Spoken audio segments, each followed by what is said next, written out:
कौन सा डायलॉग आपको पसंद है? सुकून सिर्फ कब्र में है, मुझे क्यों निकाला, जब बारिश आता है तो पानी आता है। घबराना नहीं। घबराना नहीं। अब्दुल गाजी की 2-3 किस्तें देखी हैं। मियाँ नवाज शरीफ साहब को एक थोड़ा सा मसला ये था कि शुरू में जब लोग मरते मोमन मरते आग का नारा लगाते थे तो इनको ये एकदम फिक्र पड़ जाता था कहीं ये नारा जो अब मेरे लिए लग रहा है ये कहीं इजाजुल हक इस नारे को लेके ना चल पड़े। तो वो कोशिश करते थे कि टांग जैसे भी खींच सकें तो शेख रशीद की शादी करवा दें यार, सबकी जान छूट जाएगी। तो सर आप कुकिंग तो करते हैं, तो कौन सी डिश अच्छी बनाते हैं? जो जल्दी बन जाए और जिसमें ज़्यादा एक ही किस्म के मसाले सब में डाल जाए। मरीम नवाज नई सियासत में आई है, शौक़ बहुत ज़्यादा है और अपने चचा को पीछे छोड़ना चाह रही हैं। अस्सलामुअलैकुम, इलेक्शन बॉक्स के साथ मैं हूँ अथरूबा रज़ा। हम इंटरव्यू सीरीज स्टार्ट कर रहे हैं और आज हम इंटरव्यू लेने जा रहे हैं सदर पाकिस्तान रहने वाले जनाब जनरल ज़ियाउल हक के साहबजादे जनाब एजाजुल हक साहब का। तो आइए उनके घर चलते हैं और आपसे डिफरेंट किस्म की मालूमात शेयर करते हैं।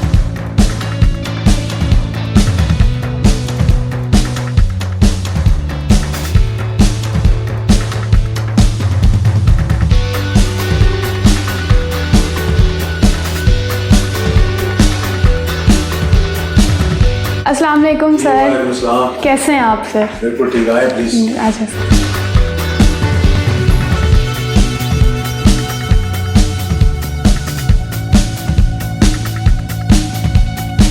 एजाजुल हक साहब, क्या पाकिस्तान में सियासत बगैर पैसों के हो सकती है?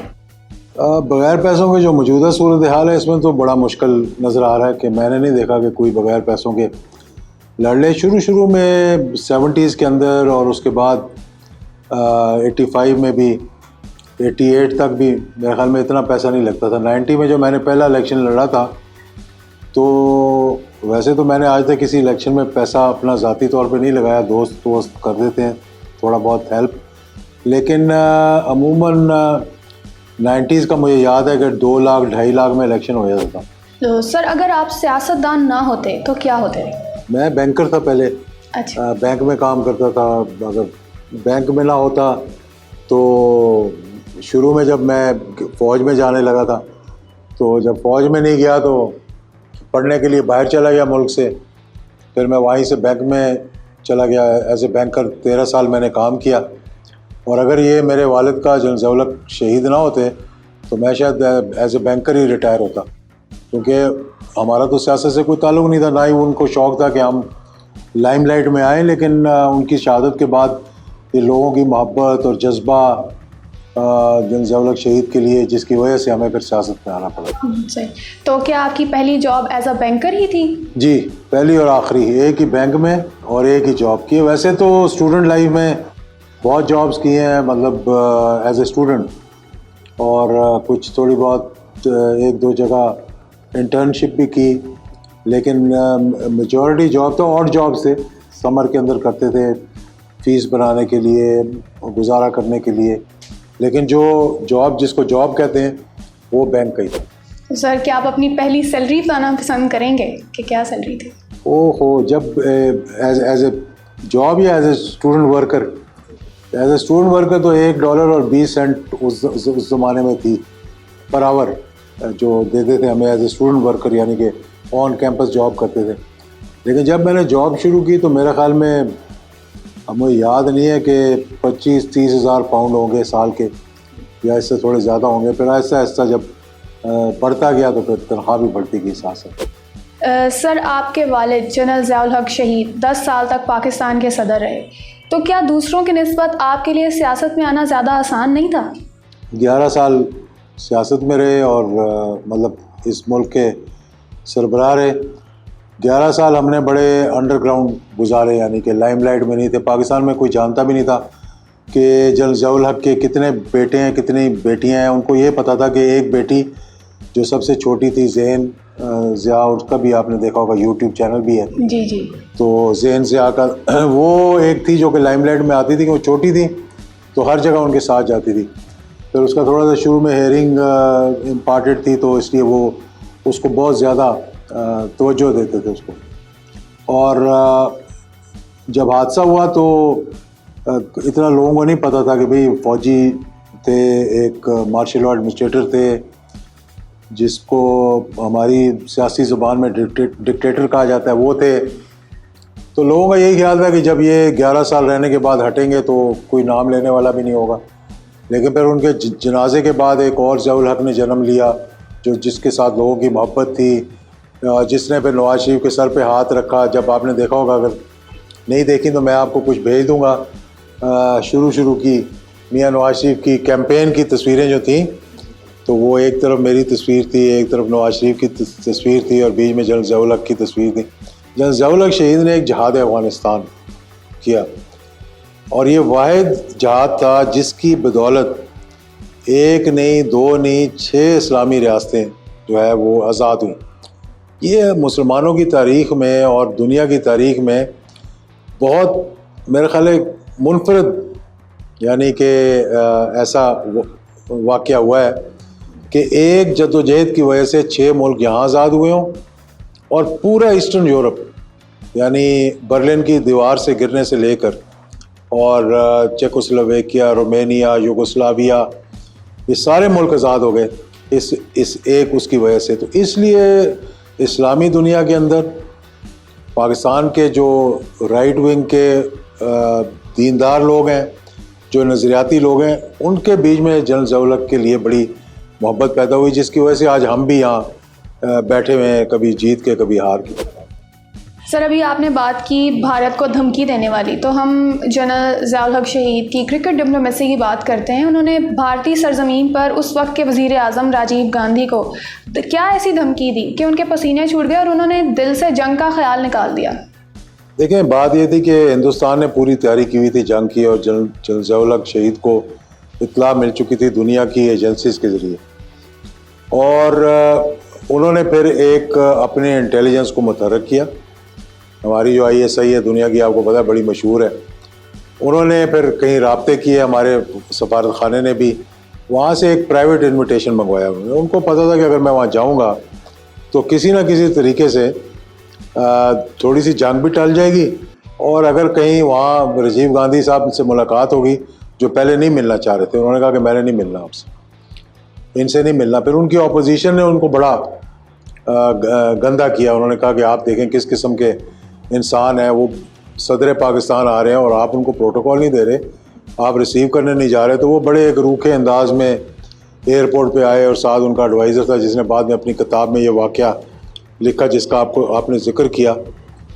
तो वहाँ उनकी जब मुलाकात होगी तो उन्होंने फिर उसे, जो उनका राजीव गांधी का एडवाइज़र था, उसका अभी मैं नाम भूल रहा हूँ, उसने अपनी किताब में लिखा कि जब जनरल ज़ियाउल हक ने आके, सब लोग जहाज़ में बैठ गए थे, मैं और राजीव गांधी और जनरल ज़िया खड़े थे, तो उनका हाथ पकड़कर उन्होंने जब उसकी आंखों में देखा तो ऐसे लग रहा था कि दुनिया का सबसे क्या कहते हैं कि दिलेर शख्स कह लें या कह लें कि जिससे खौफ आए कि उनकी आंखों में देखकर। और जब उन्होंने राजीव गांधी का हाथ दबाकर उसे कहा कि तुमने अपनी फ़ौजें लगाई हैं हमारी सरहद पर, तुम लड़ना चाहते हो तुम लड़ लो, लेकिन एक बात तुम्हें बता दूं कि जो चीज़ तुम्हारे पास है वो हमारे पास भी है, और अगर मैंने वो इस्तेमाल की तो मुसलमान तो बहुत से ममालिक के अंदर है, तो मुसलमान फिर भी ज़िंदा रहेंगे, लेकिन हिंदू तहजीब जो है वो ख़त्म हो जाएगी।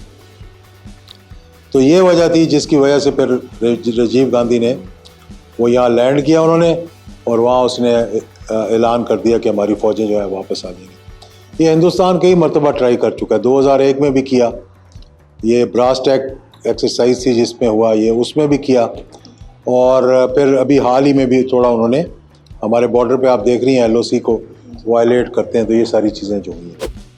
सर, आपके वालिद साहब जनरल ज़ियाउल हक की कोई ऐसी बात जो वो अक्सर आपसे कहा करते थे? देखिए, बात तो उन्होंने ऐसी कोई ख़ास नहीं की, ना ही कभी हम पे कोई दबाव डाला, ना ही ये हमें कहा कभी कि भाई तुम नमाज़ पढ़ो, नमाज नहीं पढ़ोगे तो खाना नहीं मिलेगा, ना ही कभी कहा कि रोज़ा रखो। लेकिन अपना उनका जो तरीक़ाकार था, हमने पूरे घर 5 बहन भाई हैं हम, मेरी वालदा तो खैर वैसी बहुत नेक थी, वो भी बहुत नेक थी, तो हमने उनको देख कर, मतलब कभी उन्होंने महीने बाद पूछ लेना, यार कि नमाज क्यों नहीं पढ़ते हो, नमाज पढ़ लिया करो। तो वो माहौल उन्होंने जो हमें दिया प्यार से और मोहब्बत के साथ, वो हमारे फिर अंदर चला गया। यही वजह है कि आपने देखा कि जितना मर्जी आप उनको कह दें जी कि इसने ये गलत किया, ये गलत किया, ये गलत किया, लेकिन दुश्मनों ने भी ये कहा कि ये शख्स करप्ट नहीं था। सर, अभी आपने मोहतरमा बेनज़ीर भुट्टो का जिक्र किया, उनके टेन्योर में आपको जेल में रखा गया। क्या आपको लगता है कि ये कोई सियासी इंतकाम था? नहीं, वो इंतकाम सियासी तो नहीं था। सियासी इंतकाम उन्होंने इसलिए नहीं लिया कि उस वक्त अवाम का एक बहुत बड़ा प्रो ज़ियाउल हक थे जब वो बनी वज़ीर आज़म। तो इतनी दुनिया थी मोहब्बत करने वाली कि उनको ये जुर्रत नहीं हुई कि हमारे ख़िलाफ़ कोई इंतकामी कार्रवाई करते। फिर दूसरा, क्योंकि वो आर्मी चीफ थे तो फ़ौज जो है वो उन्होंने भी एक अच्छा रोल अदा किया कि बेनज़ीर को मौका नहीं मिला कि हमारे ये जो मैं जेल गया 4 मरतबा, वो गया मैं सियासी तौर पे, और ये खाली मुझे टारगेट नहीं किया था उन्होंने। वो जितने लोगों ने धरना देना था, जितने लोगों ने पहिया जाम करवाना था, जितने लोग वायलेट करके बाहर निकले जलसे जुलूस करने के लिए, वो सबको पकड़ा था। हम कोई तकरीबन एक मरतबा तो जेल में तकरीबन 1000 पिंडी के वर्कर्स को डाल दिया था। मतलब हम 200-300 एक जगह थे, 400-500 एक जगह थे। एक सेल में शेख रशीद साहब थे, एक तरफ हम थे। तो इस तरह बहुत से, और फिर वहीं पिंडी में ही मैं 1, 2, 3, 4 मरतबा, एक दफ़ा थाने में 3 दिन और 3 दफ़ा जो है अडयाला जेल में गुजरे, और मैक्सिमम जो था वो तकरीबन 19-20 दिन थे। उसके बाद फिर बेल हो जाती थी, बाहर निकल आते थे। चलो, मियां नवाज शरीफ का तो हमने जान लिया, आप शौकत अजीज़ और मीर ज़फ़रुल्लाह खान जमाली की भी कैबिनेट में आप मिनिस्टर रहे हैं। तो अच्छा वर्किंग एक्सपीरियंस और बॉन्डिंग किसके साथ थी? देखिए, मैंने ये आपको बताया ना कि जो ज़फ़रुल्लाह जमाली के साथ और शौकत अजीज़ के साथ काम किया, वो एक दोस्ताना माहौल में किया। अगर मैं कोई गलत काम करता था तो मुझे वो ज़फ़रुल्लाह जमाली साहब मेरे बड़े हैं, वो डांट भी देते थे, यार ये तू ईरान में गलत करके आया या फ़लाँ जगह गलत करके आया। तो जमाली साहब और शौकत अजीज़ को मैं बहुत पुराना जानता था, यानी वो भी बैंकर थे, मैं भी बैंकर था। वो रियाद में थे, मैं बहरीन में था, तो हमारा एक ताल्लुक़ था। उस वजह से काफ़ी कुर्बत भी थी और बहुत अच्छा काम, मज़ा आया उनके साथ काम करके। मियां नवाज शरीफ साहब के साथ भी बड़ी शुरू में बहुत करीबी ताल्लुकात रहे। मतलब मैं उनकी पार्टी का सीनियर वाइस प्रेसिडेंट रहा, जो एक ही था मैं 1993 के बाद। लेकिन आहिस्ता आहिस्ता आहिस्ता आहिस्ता दूरियाँ पॉलिटिकली आती रहीं, क्योंकि मियां नवाज शरीफ साहब को एक थोड़ा सा मसला ये था कि शुरू में जब लोग मर्दे मोमन मर्दे हक का नारा लगाते थे तो इनको ये एकदम फ़िक्र पड़ जाता था कहीं ये नारा जो अब मेरे लिए लग रहा है, ये कहीं एजाजुल हक इस नारे को लेके ना चल पड़े। तो वो कोशिश करते थे कि टांग जैसे भी खींच सकें खींच लें, और 97 में यही हुआ कि जेलें हमने काटी, जिस बारे में आपने पूछा। और जब कैबिनेट बनाने का वक्त आया तो चूरी खाने वालों को कैबिनेट में रख दिया और जेल जाने वालों को बाहर निकाल दिया। सर, आप 5 दफ़ा MNA बन चुके हैं, क्या आप 2023 में इलेक्शन लड़ेंगे? मैं ज़रूर लड़ूंगा इलेक्शन। हो सकता है कि उससे पहले ज़िमनी इलेक्शन हो जाए। मेरी एक पिटीशन लगी हुई है, 7 तारीख है उसकी। हो सकता है उसके बाद कोई अगर वो डिसक्वालीफाई हो गया हो सकता है बाई इलेक्शन हो जाए, वरना 2023 में तो इंशाल्लाह हमारी पूरी जमात को मैं मुतहर्रिक कर रहा हूँ। आपने देखा इस्तेकाम पाकिस्तान का एक फ़ोरम बनाया है जिसका हाल ही में बहुत बड़ा जलसा हुआ इस्लामाबाद में। अब हम लाहौर में रख रहे हैं 17 को, तो मैं आपको दावत दूंगा कि आप आएँ, उसको कवर भी करें। और फिर हम इसी तरह इस्तेकाम पाकिस्तान को लेकर चल रहे हैं पेशावर में, फिर उसके बाद कराची जाएंगे, फिर बाकी शहरों में भी इंशाल्लाह जाएंगे। सर, आप नए पाकिस्तान में हैं, क्या आप तब्दीली इंजॉय कर रहे हैं? मैं ये समझ रहा हूँ कि इस नए पाकिस्तान की जगह एक रोशन पाकिस्तान होना चाहिए। नए पाकिस्तान में थोड़ा सा अंधेरा छा गया, क्योंकि नए पाकिस्तान पे वो तवज्जो नहीं दी गई जिस तवज्जो देनी चाहिए थी। और कप्तान साहब बहुत अच्छे खिलाड़ी थे, लेकिन टीम सिलेक्शन में इनको एक अच्छा आदमी चाहिए था जो इनकी टीम मैनेजमेंट करता और टीम सिलेक्शन करता। सर, आसिफ अली ज़रदारी साहब और मियां मोहम्मद नवाज शरीफ में से आप बेहतर सियासतदान किसे समझते हैं? ये तो अब ऐसा सवाल आप करेंगे तो मैं आसिफ ज़रदारी को तो कभी भी नहीं समझूंगा, तो उससे तो मियां नवाज शरीफ को मैं कहूँगा कि बहुत बेहतर है। और आसिफ ज़रदारी एक अच्छा सियासतदान है, इसमें कोई शक नहीं है। मैं ये कहूँगा वो मतलब एक दोस्तों को साथ लेके चलता है, लोगों का ख्याल रखता है, सब कुछ करता है। और मुझे लग रहा ये है जो मौजूदा सूरत हाल में कि आसिफ ज़रदारी ने नवाज शरीफ को ऐसी पिच पे खिला दिया है कि जिस पिच पे उनको बाउंसरी पड़ते रहेंगे अब, और उनको चाहिए था कि थोड़ा सा मैच्योरिटी के साथ सोचते, उसको हुश करके खुद पीछे हट गए और उनको एस्टेब्लिशमेंट के साथ लड़ा दिया और अब इसमें से खुद डील करके निकल जाएंगे। सियासत से हटके अब ज़रा हल्की फुल्की चिट चैट करते हैं। सर ये बताएं कि क्या आप गेम्स खेलते हैं? मैंने बहुत गेम्स खेली, स्क्वॉश बहुत अच्छी खेली, गोल्फ बहुत अच्छी खेली, स्कूल की मैट्रिक की हद तक क्रिकेट बहुत अच्छी खेली, इंटर स्कूल क्रिकेट खेलता रहा, हॉकी खेली बचपन में। तो सर आपको खाने में क्या पसंद है? खाने में तकरीबन सभी खाने पसंद है। कीमा पसंद है, सब्ज़ी पसंद है, भिंडियाँ बहुत पसंद है। पहले कड़ी पसंद नहीं थी, अब कड़ी भी बहुत पसंद आ गई, पता नहीं किस तरह। अपना ये तो नहीं है कि आपकी वाइफ बहुत अच्छा बनाती है? नहीं, वो भी अच्छा बनाती हैं और शुरू में मैंने उनको खाना पकाना सिखाया। अच्छा। हाँ, क्योंकि हम तो स्टूडेंट थे, स्टूडेंट लाइफ से हमने सीखना शुरू किया था। वो उन्होंने बाद में आके सीखा, बहुत अच्छा बनाती है माशाल्लाह। और करेले नहीं खाता था, अब करेले भी बहुत पसंद आ गए, अब फरमाइश करके बनवाते हैं। तो ये सारी चीज़ें जो है, शिकार बड़ा पसंद है, शिकार भी बहुत शौक से खाते हैं। अच्छा अच्छा। तो सर आप कुकिंग तो करते हैं, तो कौन सी डिश अच्छी बनाते हैं? जो जल्दी बन जाए और जिसमें ज़्यादा एक ही किस्म के मसाले सब में डाल जाए। आलू कीमा बहुत अच्छा बना लेता हूँ, चावल बना लेता था, पुलाव बना लेता था, और बाकी सब मिक्सचर विक्सचर जिस चीज़ का ही बनाना हो, क्योंकि उन दिनों में तो हफ्ते में 1 या 2 दफ़ा बनाते थे और 5-6 दिन खाते थे। तो जो जल्दी बन जाए और मिकदार में बन जाए उसको फ्रिज में रख दिया और खाते रहे बाद में। अर्तुगरुल गाजी देख रहे हैं? अर्तुगरुल गाजी की 2-3 किस्तें देखी हैं, और मैं इसलिए नहीं देख रहा कि एक दफ़ा मैंने शुरू की तो फिर मैं बिल्कुल ही निकम्मा हो जाऊँगा। जिन दोस्तों ने शुरू किया था वो फिर बैठे रहे कोरोना के दौरान और वही देखते रहे। सर आपने कोई पेट रखा कभी? पेट सच कोई इतने शौक से नहीं रखा। कोई ऐसे आ गया, जैसे कि किसी ने एक छोटा सा पपी दे दिया था तो वो रख लिया। फिर जब वो मर गया गाड़ी के नीचे आ गए तो इतना अफसोस हुआ कि आइंदा फिर हमने कहा कि अब रखना ही नहीं है। तो चिड़िया विड़िया, तोते वोते, इस किस्म की चीज़ें। सर अब मैं कुछ लोगों के नाम लूँगी और आपने उन्हें एक वर्ड या एक लाइन जो आपको लगता है उसमें आपने उनको डिस्क्राइब करना है। शेख रशीद। शेख रशीद सिक्सर ही मारते रहते हैं रोज। चौधरी शुजात हुसैन। चौधरी शुजात हुसैन बहुत अच्छे, सुलझे हुए, ताल्लुक़ रखने वाले, सरप्रस्त टाइप शख्सियत। नवाज शरीफ। नवाज शरीफ साहब अच्छे इंसान हैं, दीनदार हैं, नमाजी हैं, लेकिन उनको दोस्त और दुश्मन का फ़र्क पता नहीं। इमरान खान।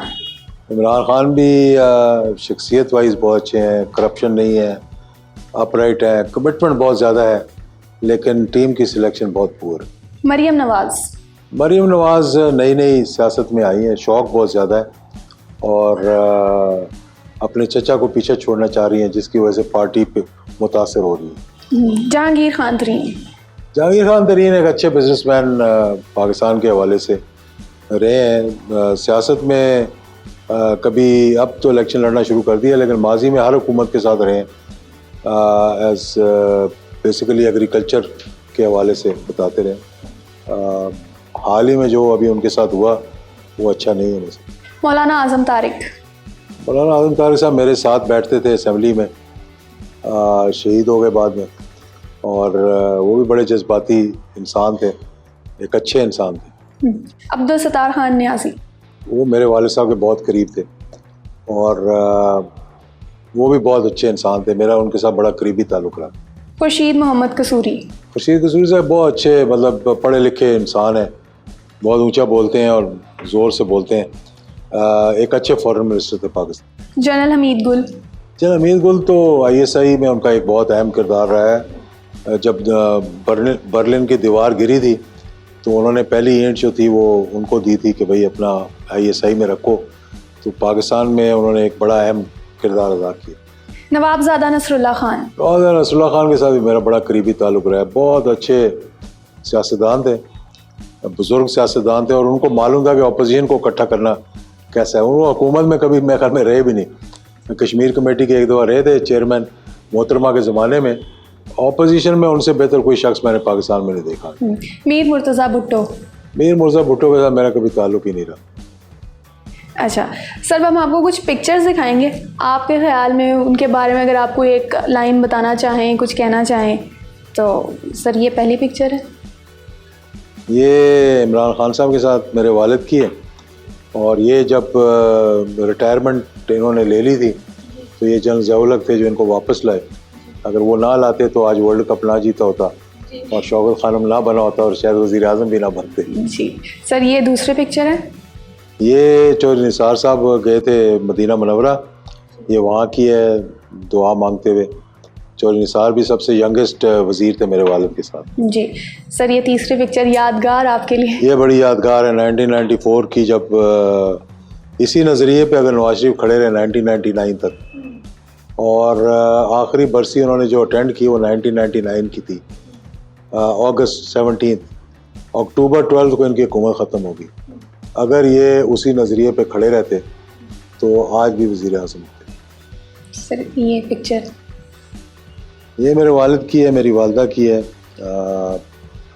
बहुत करीबी ताल्लुक़ था इनका। मेरे ख्याल में ये किसी बार के मुल्क के दौरे पे अपने जहाज़ से उतर रहे हुए। सर ये तस्वीर, इसके तस्वीर के बारे में आप क्या कहना चाहेंगे? ये अब मुझे नज़र नहीं आ रही साफ, ये हमारी फैमिली की है मेरे ख्याल में। जी आप देख सकते हैं। और ये अच्छा शत्रुघ्न सिन्हा की फैमिली है। ये बहुत ही अच्छी शख्सियत, पाकिस्तान के हमदर्द। हमारी फैमिली के साथ इनका बड़ा ताल्लुक़ रहा है जब तक इनकी सेहत ठीक थी। मेरी छोटी बहन इनको मिली थी पीसी होटल में, वो इतनी सी थी जब, और मूवीज़ देखा करती थी इंडिया की। तो शत्रु साहब लिफ्ट से उतर रहे थे, लिफ्ट पे चढ़ी थी, इसने उसको पकड़ लिया। अच्छा, ये तो टीवी वाला निकल है बाहर ना, मतलब जो मैं टीवी पे देखती हूँ फिल्म में, उसको कहा चलो मेरे घर। पीछे ही पड़ गई वो अपना, वो किसी को मिलने गई थी पीसी में, और उनका सामान उनको पहले तो घर ले आई और फिर मेरे वालिद को कहा कि उनका सामान मंगवाओ। फिर पीसी से मंगवाया, हमारे साथ अनेक्सी में रहे, बिल्कुल फैमिली की तरह हो गए। मेरे वालिद साहब शहीद हो गए, ये तब भी आए। उसके बाद मेरी बहन की बर्थडे होती 25 जुलाई को, उसकी बर्थडे पे आते रहे। मेरे बेटे की शादी पे आए, और बड़े फ़ख्र से इंडिया में भी इन्होंने कहा कि हाँ मेरा ताल्लुक़ था उनके साथ। सर ये तस्वीर देखें और इसके बारे में बताएं।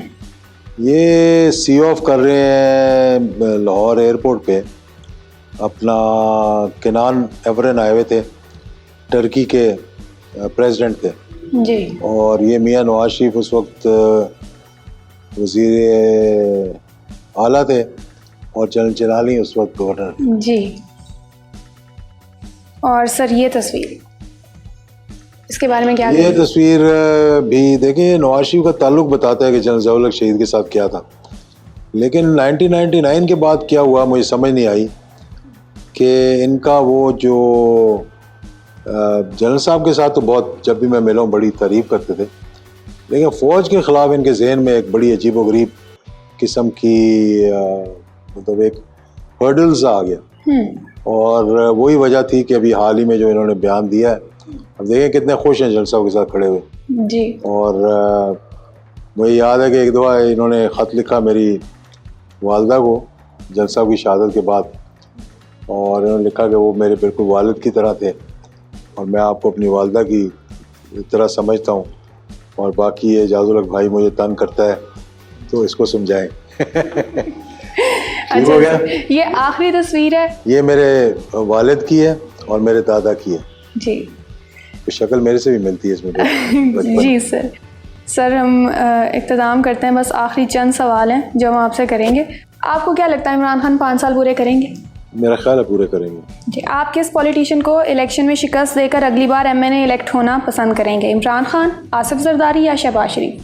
जो भी लड़ ले, ये इसमें कोई फ़र्क नहीं पड़ता। जब आपने लड़ना है तो मुकाबले में कोई भी हो। जी।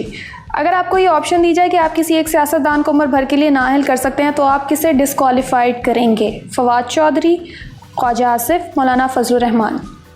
किसी को भी नहीं। किसी को भी। आपके नज़दीक इनमें से किसकी अपोजिशन सियासत तगड़ी थी? खान अब्दुल वली खान, नवाबजादा नसरुल्लाह खान या बेगम नुसरत भुट्टो? बेगम नुसरत भुट्टो ने भी अच्छी अपोजिशन की है, हालांकि मेरे वालिद के ख़िलाफ़ थी।